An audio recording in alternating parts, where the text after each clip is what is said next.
They say you have to climb a Himalayan mountain or trek across the Antarctic to become a great explorer. Well, I disagree.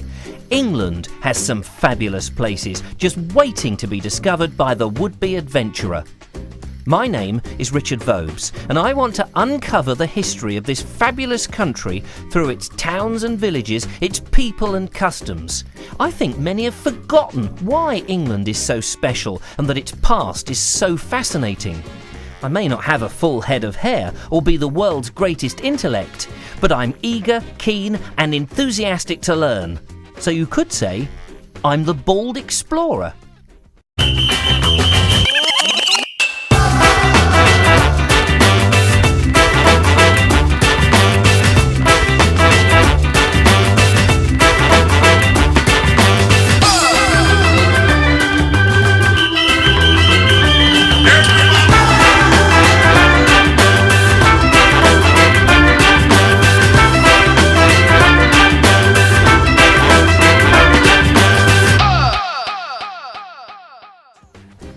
Come and have a look at this.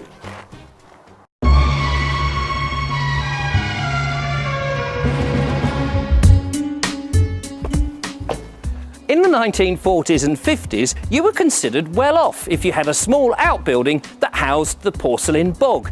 Shut the door, read the paper, do your business. Simple. So, roll the clock back 1,000 years, and these monks had water closets in absolute splendour. They would pull up their robes and do their deposits high up in a personal cubicle above a conduit which would take away the effluent, probably to the River Ouse, where on the banks is some poor sod fishing for his supper and catches it on the end of his rod.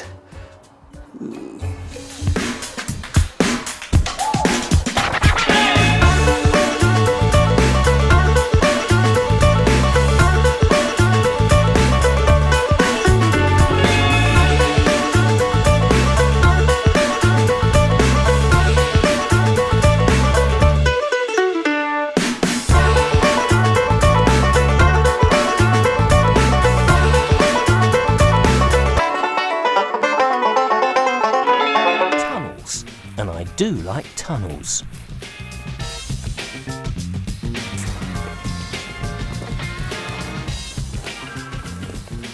This is the little tunnel shaft that goes down to the other end, and this is where the funicular trucks. It obviously would have been a little bit more spacious here, but you can go right down to the end. And just see if I can get down here a bit, like that. And you've got this beautiful brick archway, and these trucks would have gone up and down here.